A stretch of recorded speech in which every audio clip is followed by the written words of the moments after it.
#ask Dr. John Watson type చేసి మీ questions అడగండి, తప్పకుండా రిప్లై చేస్తాను. రాజేష్ నాయర్, మీరు ఇంటర్నెట్ ఓపెన్ చేయంగానే టర్కీలో హెయిర్ ట్రాన్స్ప్లాంట్ అని చెప్పి చాలా విని ఉంటారు. వెస్ట్రన్ కంట్రీస్తో పోల్చుకుంటే టర్కీలో కంపారిటివ్గా హెయిర్ ట్రాన్స్ప్లాంటేషన్ అనేటువంటిది చీపర్ రేట్లో అవుతుంది అనే ఉద్దేశం వల్ల అందరూ అక్కడికి రావడం జరిగింది. ఇది ఒక 10-12 సంవత్సరాల ముందు మాట.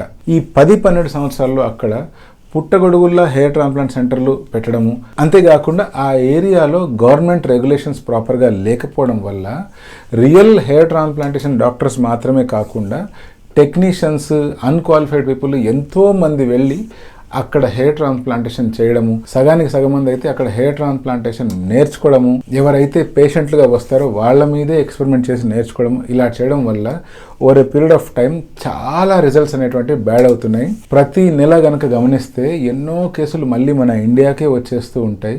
నేను కూడా చాలా కేసులు చూశాను. అక్కడ జరిగినవన్నీ మళ్ళీ రిపేర్కి రావడము, రకరకాల ప్రాబ్లమ్స్, స్కారింగ్, డోనర్ ఏరియాని విపరీతంగా వాడేయడము, ఇలా చాలా రకాల ప్రాబ్లమ్స్తో వస్తున్నారు. ఒక 10 లేదా 12 సంవత్సరాల ముందు కనుక ట్రాన్స్ప్లాంటేషన్ టర్కీలోనేనా అంటే చాలామంది తెలియక అక్కడికి వెళ్తూ ఉండేవాళ్ళు. బట్ ఇప్పుడు మన హైదరాబాద్లోనే ఇంత మంచిగా ట్రాన్స్ప్లాంట్ జరుగుతున్నప్పుడు మీరు ఎక్కడికో వెళ్ళాల్సిన అవసరం లేదు. ఇన్ఫ్యాక్ట్ నేను ఏం చెప్తానంటే మీ ఊర్లోనే ఒకసారి చెక్ చేయండి. ఒకవేళ మీ ఊర్లో ఉండే డాక్టరే క్వాలిఫైడ్ డర్మటాలజిస్ట్ అయి ఉండి, లైసెన్స్డ్ క్లినికే ఉండి, అండ్ అట్లీస్ట్ ఒక 500 కంటే ఎక్కువ సర్జరీలు చేసిన ఎక్స్పీరియన్స్ ఉంది అంటే అటువంటి సిచ్యువేషన్లో మీరు ధైర్యంగా వాళ్ళ దగ్గర కన్సల్టేషన్కి వెళ్ళొచ్చు.